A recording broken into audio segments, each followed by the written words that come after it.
Que criança adora brincar, a gente nem precisa dizer, né? Mas essas brincadeiras podem trazer um desenvolvimento diferente para o seu filho. Acompanha comigo.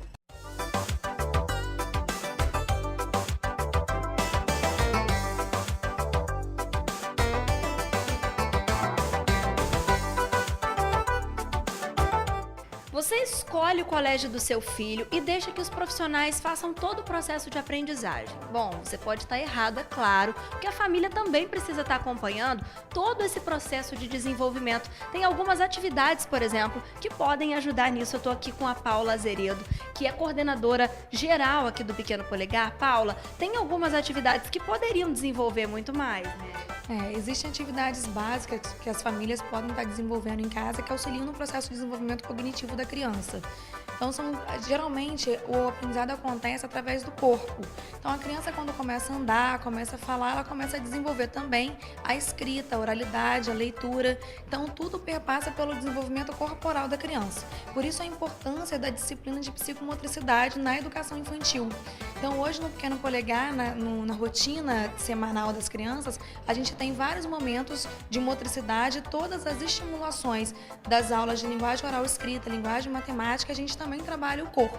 Ou seja, muitas vezes o pai olha e diz assim, mas meu filho está indo na escola só para brincar. Mas esse brincar desenvolve também. Isso, todo brincar ele tem que ser pedagógico. Então a nossa filosofia enquanto escola é justamente essa, ensinar brincando. Então a criança vem para a escola para brincar e dentro da brincadeira ocorre o aprendizado.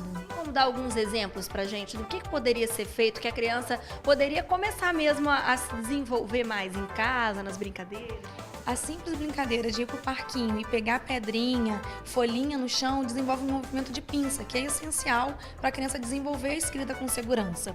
Outra brincadeira simples também é quando você leva a criança num espaço e começa a criar histórias, né? Então a criança vai desenvolver criatividade, oralidade, faz a nomeação verbal de todos os objetos, então amplia vocabulário. Então essas são atividades muito pequenas que em qualquer lugar a gente pode fazer e que isso vai gerar um grande ganho para a criança no futuro.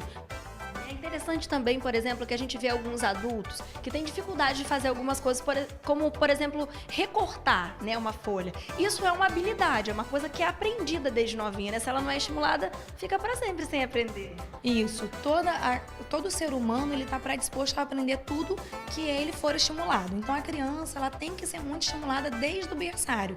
Por isso que aqui o nosso berçário é um berçário que tem um momento de atividade lógica e matemática, um momento de atividade de linguagem oral escrita.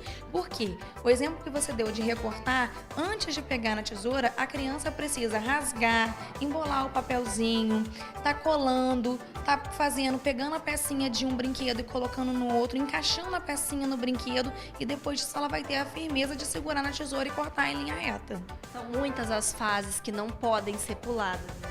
Exatamente. Por isso que nós seguimos a deliberação federal, inclusive, para respeitar a questão da maturidade da criança. Então a criança, muitas vezes o pai fala assim, porque meu filho já sabe as letras, ele já sabe contar de 1 até 10, então ele pode pular o período. Mas muito além do saber contar e saber as letras do alfabeto, vem o desenvolvimento corporal, o desenvolvimento social e o desenvolvimento afetivo dessa criança.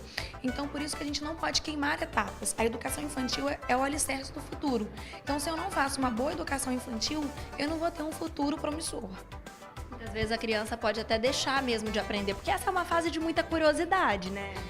Quando a criança ela tem a curiosidade de aprender e o adulto ele tem que despertar o aprender, né? E esse despertar vem através das brincadeiras. Se eu privo a criança do brincar, se eu privo a criança de usar o corpo no espaço, eu posso estar cortando ali esse estímulo para gerar um aprendizado maior.